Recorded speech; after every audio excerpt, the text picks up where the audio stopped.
Bonjour, Cyril Thiard pour Cinémaniac.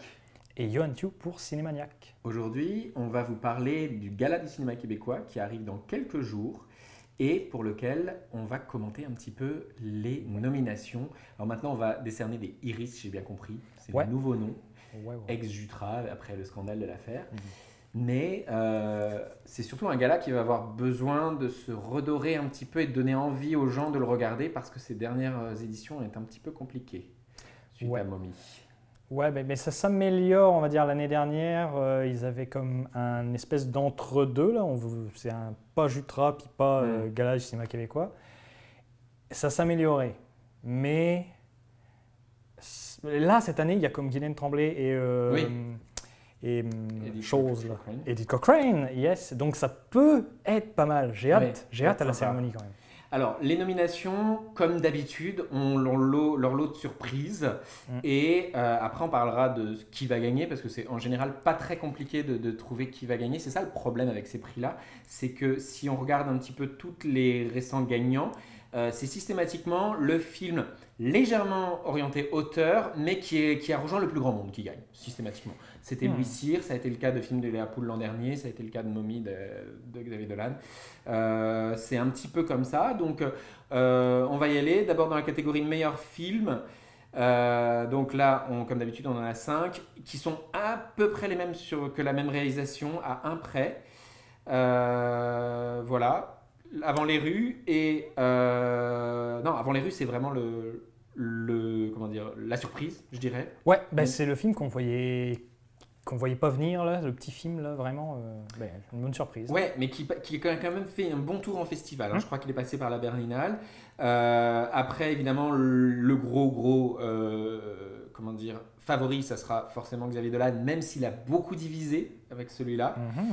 Qui est-ce qu'il peut avoir comme sérieux C'est ça qui est intéressant avec le concurrent? meilleur film, c'est que Xavier Dolan n'est pas sûr de gagner, Ah non, je vraiment, pense. Juste la fin du monde n'a pas rassemblé tout le monde, il n'a Du tout. pas eu le succès au box-office qu'il pouvait Né au avoir. Québec, oui. Même si j'ai bien aimé et que c'est un bon film, je trouve, il y a Ce serait. peut-être avec ceux qui font les révolutions, qui n'a pas trop bien marché non plus, mais qui est très Je pense qu'il est auteur. trop hauteur. Ouh là là. Peut-être trop À auteur, mon mais avis, je sais beaucoup pas. trop hauteur pour le gala. Moi, je pense que ce sera Louis Bélanger et Les Mauvaises Herbes qui ont leur grande chance parce que là, on a une comédie qui, en plus, a fonctionné au niveau du box-office. Mhm. C'est le seul film qui a fonctionné dans les 6 premiers mois de l'année dernière. Ouais. Et qui a été rassembleur. Et le fait qu'on ait Emmanuel Lucie Martinez nommé en plus Mhm. dedans, c'est un C'est un bon indice. moi, je me dis que, à mon avis, ça sera plutôt ça. Il y a une chance aussi pour Kim Nguyen, même si j'ai l'impression qu'il a du mal à rassembler au Québec. Ouais. On parle beaucoup de lui à l'international, dans les festivals, toujours, et finalement, peu de gens, malheureusement, voient ses films. Mais en plus, c'est un premier film. Non, c'est... C'est pas son premier film en anglais, c'est ça? Ah oui, avec une distribution, oui, tout à Ouais, fait. c'est ça. En anglais, je pense qu'effectivement, c'est le premier. Donc, peut-être qu'il y a cet obstacle-là qui va se voir. Mais est-ce que... Ça m'étonne quand même, Les Mauvaises Herbes. Il y a eu des comédies québécoises qui ont remporté déjà récemment. Je veux dire, Non, mais Louis Bélanger un n'est pas considéré comme la comédie, comme les films avec Louis-José Houd. Vous voyez, c'est quand même Gainsbourg Blues, c'était quand même des choses qui vont chercher à la fois le public et la critique. Donc le fait que ce soit rassembleur comme ça. Ça reste une comédie intellectuelle, entre guillemets. Là, ouais. Après, ce qui est un peu décevant, meilleure réalisation, c'est intéressant qu'ils aient mis Bachir Ben Saed pour Montréal la Blanche, qui entre parenthèses est un très bon film d'auteur. Super film. Ouais. Mais c'est quand même un peu, à mon avis, c'est Mathieu Denis qui doit être un petit peu frustré parce que son film est retenu d'un meilleur film et pas d'une meilleure réalisation. Donc j'avoue que j'avais pas trop compris. Ouais, mais c'est parce que il y a beaucoup de candidats pour très peu d'élus et ça se voit, il y a des gros absents. Oui, alors on en parlera un peu après. C'est ça qui est assez... Mais là, perso, moi je me dis, le film a vraiment, les révolutions a vraiment buzzé, tout le monde a parlé du parti pris des auteurs, de la réalisation et tout. Puis au final, juste meilleur film et pas meilleure réalisation, je sais pas, ça fait un peu bizarre. En général, c'est...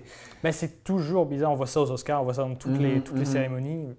Mais ça m'étonne même que pourquoi le meilleur film et le meilleur réalisateur soient pas le même prix à la rigueur, parce c'est vrai. qu'il y a quoi comme subtile Des différence fois, là? c'est vraiment faible.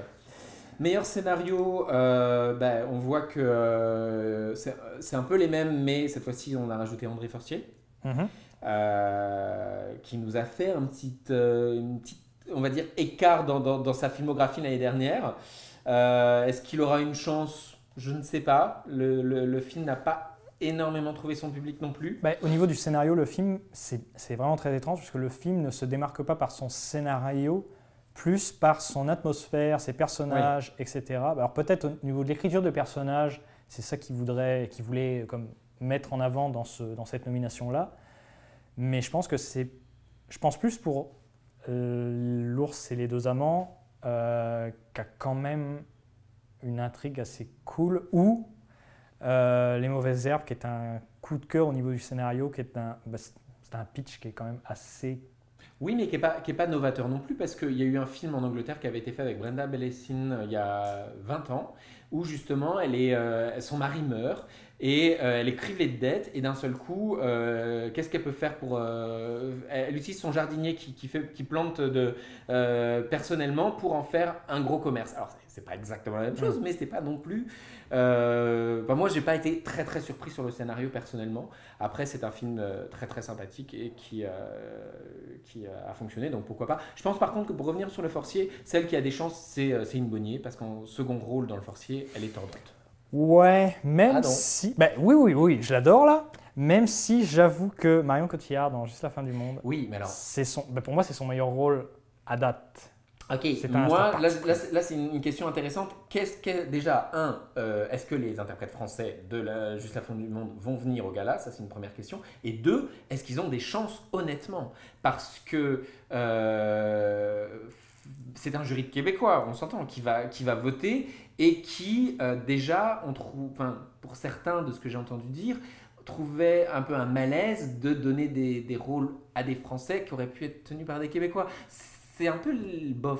Ouais, je ne sais pas au niveau de l'historique s'il y a déjà eu des noms québécois qui ont il y en a gagné eu des prix. pas mal. Il y a eu notamment, mais je pense que c'était au Génie. Il y a eu Vanessa Paradis pour le film Café de Flore, avait eu le Génie, mais elle n'était pas nommée au Jutra du tout à l'époque. Je ne sais pas. De mémoire. En tout cas, au niveau des pronostics, oui, c'est une Bonnier. Au niveau du cœur, de ce que j'aime, de mes tripes, Marion Cotillard, elle était vraiment excellente. Alors là, on était sur un second rôle. Il y a aussi Léa Seydoux, Emmanuel Lucie-Martinez en a parlé. C'est son année, elle a 2 nominations. Oui. Et après, au niveau interprétation féminine, premier rôle, là, ça risque de batailler un petit peu quand même, parce que il y a Mylène Mackey évidemment. Ça ne va pas batailler, c'est Mylène Mackey, puis c'est tout. Là. Mais je pense que quand même, comment est-ce qu'ils ont fait leur choix? Parce qu'au final, Nathalie Baye, pour moi, n'est pas un premier rôle. Donc pourquoi l'avoir mis dans un premier rôle là-dessus? Je sais pas. Je pense que c'est vraiment bizarre cette nomination-là, parce que je pense pas qu'il y aura de surprise. Je pense vraiment que tout le monde a capoté sur Mylène Mackey, tout le monde est comme oh Nelly machin. Pour de vraies raisons, pour de bonnes raisons, là, c'est vrai, elle est excellente dans ce film-là. Donc je pense qu'il n'y a même pas de surprise. Je pense qu'ils se sont dit bon, on va la prendre, puis on va en mettre comme au hasard, vraiment là, parce que s'ils vont jusqu'à choisir Nathalie Baye, qui n'était pas forcément un premier rôle. Ouais. On s'interroge. C'est pas tant comme ça que c'est fait, et c'est plus compliqué, pour avoir discuté avec Guy Edouin de ça une fois ou deux, c'est plus compliqué, il y a plusieurs tours, chacun défend ses propres films, etc. Donc c'est quand même assez complexe. D'un point de vue des interprètes masculins, rapidement, donc là, on est content de voir, moi personnellement, Gabriel Arcan, qui devrait normalement l'avoir. Je n'ai pas vu malheureusement le fils de Jean, c'est le seul que j'ai pas vu dans la sélection. J'irais pour Antoine-Olivier Pilon. Ah oui, mais le film n'a pas fait l'unanimité au niveau de la critique, par exemple. Une 54 ? Oui, il a bien marché d'un point de vue public et globalement sur un sujet porteur, mais il y a beaucoup de critiques qui ont dit la réalisation, le film en lui-même, bref. Bon, puis il l'a eu il n'y a pas longtemps, ça peut jouer aussi. Ouais, c'est vrai ça. Après, au niveau des interprètes second rôle masculin, on a Guillaume Cyr dans un film français nouveau. On a Guillaume Cyr. Ouais, peut-être que si, parce qu'il joue dans un film français, blablabla. D'ailleurs, la nouvelle vie de Paul Schneider, allez-y, là, c'est sorti que dans 5 salles au Québec, puis il y a peu de monde qui l'ont vu, mais c'est vraiment un excellent film. Et on avait été sur le plateau. Et vraiment, Guillaume Cyr, comme crève l'écran, il était dans Fatal Station. Enfin bref, c'est son année aussi à ce gars-là. J'ai pas vu Prank, je peux pas parler ni Maudit Poutine d'ailleurs. Mais je pense que c'est lui qui s'en. Mais ça, c'est bien par contre. On l'évoque rapidement, mais c'est bien que ces 2 films-là soient retenus, oui. Même si, on dit que les nominations sont surprenantes. C'est bien que ça laisse cette place-là à des films qui ont été moins vus, qui sont des plus petits films, mais dont la critique était assez unanime. Mais autant l'année dernière, il me semble, ou il y a 2 ans, c'est un peu chialé parce que.